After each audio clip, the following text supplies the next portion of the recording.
ஹாய்ங்க எல்லாத்துக்குமே ஒரு ஹாப்பியான ஒரு க்ரீட்டிங்ஸ். இது வந்து சண்டேங்க. ஷூட் பண்ண அன்னைக்கு பார்த்தீங்கன்னா, எல்லாருமே வந்து ஒரு சம்மர் என்ஜாய் பண்ணிகிட்ருப்பீங்கன்னு நினைக்கிறேன். அவ்வளோ வெயிலுங்க. பட் ஸ்டில் நம்ம அதுக்கு ஏற்ற மாதிரி நம்ம ஃபாலோ பண்ணிக்கிறது வந்து ரொம்ப நல்லது. இது பார்த்திங்கன்னா, அன்னைக்கு வந்து சிக்கன் கிரேவி செய்யலாம் அப்படின்னு சொல்லிட்டு ஸ்டார்ட் பண்ணிட்டோம். சரி வேணுங்கிறது எல்லாமே எடுத்து கட் பண்ணிகிட்ருந்தோம்.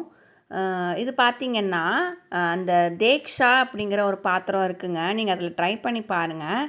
டேஸ்ட் அவ்வளோ சூப்பராக வருது கண்டிப்பாக. இப்போ நாமெல்லாம் வந்து ரீசெண்டாக ஒரு 5-10 இயர்ஸ்க்குள்ளே தான் நம்ம குக்கிங் ஸ்டார்ட் பண்ணியிருப்போம். ஒர்க்கிங் ப்ரொஃபஷ்னலில் இருந்தீங்கன்னா அப்படின்னா அவங்கெல்லாம் வந்து சமைப்போம் ஓரளவுக்கு. பட் ஸ்டில் வந்து டேஸ்ட்டி வந்து எப்படி இருக்கும் அப்படிங்கிறது வந்துட்டு தெரியாது இல்லையா? பட் ஸ்டில் அதுவே அதே இன்க்ரீடியன்ஸு அதே ஒரு ரேஷியோவில் நீங்கள் ட்ரை பண்ணி இந்த தேக்ஷா அப்படிங்கிற பாத்திரத்தில் நீங்கள் ட்ரை பண்ணி பாருங்களேன். டேஸ்ட் அவ்வளோ ஒரு அட்டகாசமாக இருக்கும். அப்புறம் பிரியாணிக்கெல்லாம் பார்த்தீங்கன்னா சீரக சம்பா ரைஸ் நீங்கள் ஆட் பண்ணி பாருங்கள். டேஸ்ட் வந்து நாம் தான் செய்வோம். பட் ஸ்டில் வந்து அவ்வளோ ஒரு ருசிச்சு சாப்பிட்ற மாதிரி இருக்கும். நீங்கள் கண்டிப்பாக ட்ரை பண்ணி பாருங்கள். நான் ட்ரை பண்ணி பார்த்துட்டு தான் கண்டிப்பாக நான் உங்களுக்கு எல்லாத்துக்குமே நான் ஷேர் பண்ணுறேன். மோரோவர் சப்ஸ்கிரைப் பண்ண எல்லாத்துக்கும் ரொம்ப தேங்க்ஸுங்க. By the way thanks for all the viewers who are வாட்சிங் மை வீடியோ அப்படிங்கிறது வந்துட்டு I should be very proud and I should be very thankful to each and every one. சரிங்களா?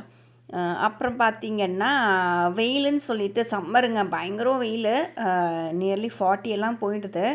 அதனால் நாங்கள் என்ன பண்ணிட்டோம், வெளியே வச்சுக்கிறதுங்க. அடுப்பையும் சிலிண்டரையும் கொண்டு போய் வெளியே வச்சுக்கிட்டு சமைச்சிக்கிறத உட்காந்துட்டு திங்ஸை மட்டும் வேணுங்கிறது மோஸ்ட்லி அந்த பவுல் பெரிய பாத்திரம் மாதிரி இருக்கும் இல்லைங்களா, பவுலு அந்த மாதிரி அதில் வந்து ஒட்டுக்கா திங்ஸ் எல்லாம் எடுத்துகிட்டு போய்க்கிறோம். அப்புறம் மறுபடியும் வேணுங்கிறது கொண்டு வந்து உள்ளே வச்சுக்கிறோம். பெருசாக எங்களுக்கு இப்போ வரைக்குமே இன்றைக்கி நான் சண்டே May 3 போஸ்ட் பண்ணுறேன். இப்போ வரைக்குமே ஒரு மழை கூட வரல. வேறு ஊர் பக்கம்லாம் அவ்வளோ மழை. ஈவன் நாங்கள் பாப்பா டான்ஸ் பர்ஃபார்மன்ஸ் கூட நாங்கள் தஞ்சாவூர் போயிட்டு வந்தோம். அவ்வளோ மழைங்க ரிட்டன் வரும்போது கரூர் வரைக்குமே. அதுக்கப்புறம் சுத்தமாக மழையே இல்லைங்க. ரொம்ப ஒரு மாதிரி கஷ்டமாக இருக்குது. பார்க்கலாம் May 3 ஈவினிங்லேருந்து ஆச்சு மழை வருதான்னு சொல்லிவிட்டு கண்டிப்பாக நான் அப்டேட் பண்ணுறேன்.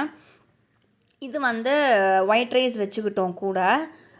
அதுக்கப்புறம் என்ன ஒரு பெரிய பிளான் அப்படின்னு பார்த்திங்கன்னா, அந்த எங்கள் ஊர்லெலாம் வந்துட்டு மேரேஜ் அப்போ வந்துட்டு ஒரு ஸ்வீட் செய்வாங்க. அதுக்கு பேர் சலவை பணியாரம்னு சொல்லுவாங்க. இதெல்லாம் வந்து நான் குழந்தையா இருக்கும்போது நான் சாப்பிட்ருக்கேன். ஒரு 5th 6th வரைக்கும் நான் பாட்டி வீட்டில் இருந்தப்போ நான் சாப்பிட்ருக்கேங்க. நல்லா ஞாபகம் இருக்குது. அப்போல்லாம் வந்து எனக்கு பெருசாக பிடிக்காது, பார்த்துருக்கேன். வெரி ரேராக சாப்பிடுவேன். நான் ஒரு லாஸ்ட் வீடியோலே நான் சொல்லியிருந்தேங்க உங்களுக்கு எல்லாத்துக்குமே. இந்த பப்பாளி, இந்த சீம்பால் எல்லாமே கிடைக்கும். பட் ஸ்டில் எனக்கு நல்லாவே தெரியும். அடிக்கடி பார்ப்பேன், இருக்கிறது கிச்சனில் இருக்கிறத நான் பார்ப்பேன். பட் அப்போ எனக்கு பிடிக்காது. அதே மாதிரி தான் இதுவும் ஒன்று. இப்போ வந்து ஒரு ஃபங்க்ஷனில் அட்டன் பண்ணோம். என்னோடய சிஸ்டர்லாவோட பையன் ஃபங்க்ஷனில் பார்த்தப்போ இது தான் போட்டிருந்தாங்கங்க. அதாவது 2 வீட்லேயுமே இது தான் போட்டிருந்தாங்க. Felt very happy. Still they are following traditional வே அப்படிங்கிறது வந்துட்டு நல்லாவே தெரிஞ்சுது. ஸோ வந்துட்டு எனக்கு ரொம்ப பிடிச்சிருச்சா, சரி ட்ரை பண்ணி பார்க்கலாமே அப்படின்னு சொல்லிட்டு ட்ரை பண்ணது தான். ஃபஸ்ட்டு வந்து நான் ஒப்புட்டு ட்ரை பண்ணேன். ஃபர்ஸ்ட் டைம் எப்பவுமே வந்து நீங்கள் டேஸ்ட்டு அந்த அளவெல்லாம் மெஷர்மெண்ட்ஸ்லாம் நீங்கள் பார்த்துக்கோங்க. செகண்ட் டைம் 3rd டைம் பண்ணும்போது கண்டிப்பாக வந்துடும். யாருக்குமே குக்கிங் வந்து ஒரு ஸ்கில் தாங்க. வரும் வராது அப்படின்லாம் கிடையாது. சொல்கிறவங்க பெரியவங்க எல்லாம் உப்பு பத்தலை, அது பத்தலை அப்படின்னு சொல்லிட்டு போகிறாங்க. We no need to worry இல்லையா? நாம் ப்ராக்டிஸ் பண்ணுறது நமக்கு தான் தெரியும். நாம் எப்போ ஸ்டார்ட் பண்ணுறோம் அப்படிங்கிறது நமக்கு தான் தெரியும். நாம் ஒவ்வொரு இடத்துல ஒவ்வொரு மாதிரி இருந்திருப்போம். அதனால் நீங்கள் இப்போ காலேஜ் படிச்சுட்டு இருந்தாலும் சரி, இல்லை நீங்கள் ஒர்க்கிங், இல்லை ஒரு ஹவுஸ் ஒய்ஃபாக இருந்தாலும் சரி, நீங்கள் ட்ரை பண்ணி பாருங்கள். எதுவுமே எந்த ஒரு ஸ்வீட்டுமே ஃபர்ஸ்ட் டைம் வந்து ஒரு மாதிரி வந்துச்சுனாலுமே டேஸ்ட் வரும். பட் செகண்ட் டைம் 3rd டைம்லாம் நீங்கள் பண்ணும்போது அதோட கன்சிஸ்டன்சி, அதோட லெவல், குவான்டிட்டி அதெல்லாம் பார்த்துட்டு நம்ம பண்ணும்போது அந்த ஸ்வீட்டோட குவாலிட்டி அவ்வளோ டேஸ்ட்டு அவ்வளோ அட்டகாசமாக இருக்கும். நீங்கள் இதை ஃபாலோ பண்ணிக்கோங்க.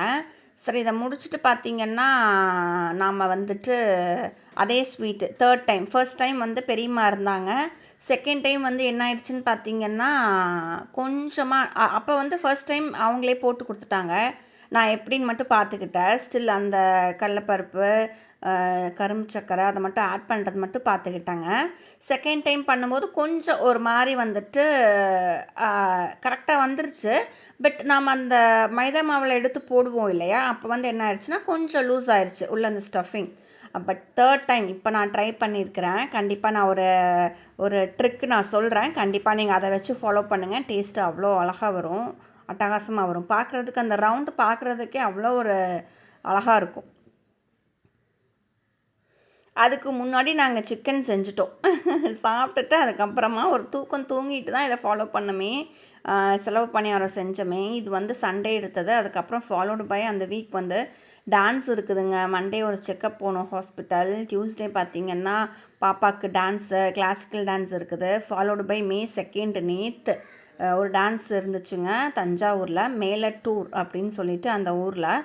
ஸோ நான் என்ன அண்டர்ஸ்டாண்ட் பண்ணேன்னு பார்த்தீங்கன்னா, அந்த ஊரில் வந்துட்டு ரொம்ப ஒரு ட்ரெடிஷ்னலாக அங்கே ஒரு 100 இயர்ஸ்க்கு முன்னாடி அங்கே வந்து கிளாசிக்கலுங்கிறது வந்துட்டு ட்ரஸ்ட்டாக வச்சு பண்ணியிருக்கிறாங்க. ஸோ அதை வந்து கண்டினியூ பண்ணணும், அது வந்து எல்லாத்துக்குமே தெரியணும். இட் ஷுட் பி ஒரு ஒரு ப்ராசஸாக ஒரு ட்ரஸ்ட் மூலிமா போகிறதுனால வந்துட்டு நல்லா கிளாசிக்கல் குருஸ் எல்லாம் இருப்பாங்க இல்லைங்களா, அவங்களுக்குலாம் இன்ஃபர்மேஷன் வந்திருக்குது. ஸோ அவங்க வந்து அவங்க ஸ்டூடெண்ட்ஸை கூட்டிகிட்டு போய் நாங்கள் ஃபங்க்ஷன் வச்சுருந்தோம். ஸ்ரீலங்கா, சென்னை, இந்த மாதிரி பெங்களூர், ஹைதராபாத், கோயம்புத்தூர், எங்கள் ஊர் பக்கத்துலேயே 2-3 ஊர் பக்கத்தில் சத்தியமங்கலம் அந்த மாதிரிலாம் இருந்து வந்திருந்தாங்க. பார்க்குறதுக்கே ரொம்ப ஹாப்பியாக இருந்துச்சு. இது வந்து April 30லேருந்து May 4 வரைக்கும் நடந்துச்சுங்க. 5 days வந்து ஸ்லாட் படி கொடுத்துட்டாங்க. எங்களுக்கு வந்து May 2 வந்து 1:15 PM-லேருந்து 1:45 PM. நல்லபடியாக ஆடி முடிச்சுட்டு வந்துட்டா பாப்பா. நாங்களும் போயிருந்தோம் ஃபேமிலியோட, ஃப்ரெண்ட்ஸ் எல்லாருமே வந்திருந்தாங்க. பட் ஸ்டில் அன்றைக்கி ஈவினிங் தான் வந்து மழை வந்துச்சு. நாங்கள் வரும்போது கரூர் வழியாக வரும்போது மழை வந்துச்சுங்க. சரி இன்னும் மழை வருதான்னு கண்டிப்பாக பார்க்கலாம், ப்ரே பண்ணிக்கலாம். இந்த கடலப்பருப்பு கொஞ்சம் நேரம் ஊற வச்சுட்டு அப்புறமா ஒரு விசில் விட்டால் போதுங்க. எடுத்து இந்த மாதிரி தண்ணியில் ஃபில்ட்ரு பண்ணுற மாதிரி வச்சுக்கலாம். பிகாஸ் அப்போ தண்ணி இருந்துச்சுன்னா அதுதான் அந்த ஸ்டஃபிங் தான் வந்து நம்ம எண்ணெயில் போடும்போது பிரிஞ்சிடும். ஸோ தண்ணியெல்லாம் நல்லா ஃபில்ட்ரு ஆனதுக்கு நீங்கள் அமுத்த வேணாம், அதுவே வந்து நம்ம இந்த மாதிரி பாத்திரத்தை வச்சிட்டோன்னா அது ஃபில்ட்ரு ஆயிரும். அதுக்கப்புறமா அந்த கரும்பு சர்க்கரையை நம்ம ஆட் பண்ணி அப்போவும் வந்து நம்ம நல்ல ஒரு லூஸாக இருந்துச்சு, பிரிஞ்சு வந்துடும் அப்படிங்கிற ஒரு கன்சிஸ்டன்சி உங்களுக்கு ஃபீல் ஆச்சுன்னா ஒரு ட்ரிக் சொல்லட்டா. பொட்டுக்கடலை இருக்குல்ல, அதை வந்து கொஞ்சம் மிக்ஸ் பண்ணிட்டிங்கன்னா நல்லா ஸ்ட்ராங் ஆகிக்கும். ஓகேயா, சரி. இந்த மாதிரி பால்ஸ் எல்லாம் போட்டு வச்சதுக்கு அப்புறமா நம்ம வந்து மைதா மாவில் கொஞ்சம் தண்ணி மிக்ஸ் பண்ணி நம்ம இந்த ஸ்டஃபிங்கை எடுத்து அந்த இதில் உள்ள முழுக்கி நம்ம எடுத்து ஆயிலில் போடணும் இல்லையா. ஸோ வந்து இது வந்து நான் அப்போ கருப்பட்டி யூஸ் பண்ணிட்டேன். சரி இதை முடிச்சிடலாம், அப்புறமா கரும்பு சர்க்கரை கடையில் வாங்கிக்கலாம் அப்படின்னு சொல்லிட்டு. பட் ஸ்டில் வந்து நீங்கள் வந்து கரும்பு சர்க்கரை யூஸ் பண்ணுறது தான் வந்துட்டு நல்லாயிருக்கும். நான் வந்து தீக்கணும்னு சொல்லி யூஸ் பண்ணிட்டேன். பை த வே பார்த்திங்கன்னா நல்லா மிக்ஸ் பண்ணி இந்த மாதிரி மிக்ஸ் பண்ணிக்கிறோம் இல்லையா. இந்த மிக்ஸ் பண்ணும்போது நல்லா மிக்ஸ் பண்ணிட்டிங்கன்னா தான் கரெக்டாக இருக்கும். ஒரு தண்ணி பதத்தில் இருக்கணும் ஆக்சுவலி. நல்லா மிக்ஸ் பண்ணதுக்கப்புறமா நல்லா அந்த முழுக்கி போடுறது வந்துட்டு அந்த ஸ்டஃபிங் பால்ஸ், அந்த ரவுண்ட் பால்ஸில் வந்து எல்லா இடத்துலையுமே இந்த மைதா வந்து பட்டிருக்கணும். அப்போ தான் வந்துட்டு நல்லா இருக்குது. அப்புறமா நம்ம எண்ணெயில் நீங்கள் ஃபஸ்ட்டு ஒரு இது நல்லா எண்ணெய் காஞ்சதுக்கப்புறமா நீங்கள் ஒன்று போட்டு பார்ப்பீங்க இல்லைங்களா. பாருங்கள் ஃபஸ்ட்டு 3 எப்படி வந்திருக்குது. அதுக்கப்புறமா நான் கொஞ்சம் அந்த ஸ்டஃபிங்ஸ்லாம் கொஞ்சம் மாற்றி போட்டதுனால கொஞ்சம் நல்லா வருது. ப்ராக்டிஸ் மேக்ஸ் மேன் பர்ஃபெக்ட் கண்டிப்பாக. ஓகே, ஸோ வந்துட்டு நீங்கள் ஃபர்ஸ்ட் டைமே வந்துட்டு இது பண்ண வேண்டாம். ஒரு ட்ரிக்கு, பால் வந்து கண்டிப்பாக ஸ்டஃபிங்கோட நம்ம பொட்டுக்கல்லையை அரைச்சி நம்ம ஆட் பண்ணும்போது ஸ்ட்ராங் ஆகிக்கும். எண்ணெயில் போட்டு பழகிறது வந்துட்டு நம்ம மிக்ஸ் பண்ண வேண்டாம், பாலை அமுத்த வேணாம். அந்த அந்த ஸ்டஃபிங் பாலை வந்து உள்ளே போட்டு மைதா மாவை வந்து நல்லா அந்த தூக்கி நம்ம மேலே போடுற மாதிரி வச்சுக்கலாம். நல்லா முழுக்கணும்னா ஸ்டஃபிங் வந்து பிரிஞ்சிடும். இப்படி தாங்க எங்கள் டே போச்சு. கண்டிப்பாக ட்ரை பண்ணி பாருங்கள். நம்ம வேறு ஒரு வ்ளாகில் பார்க்கலாம். நான் ஹெட்டிங்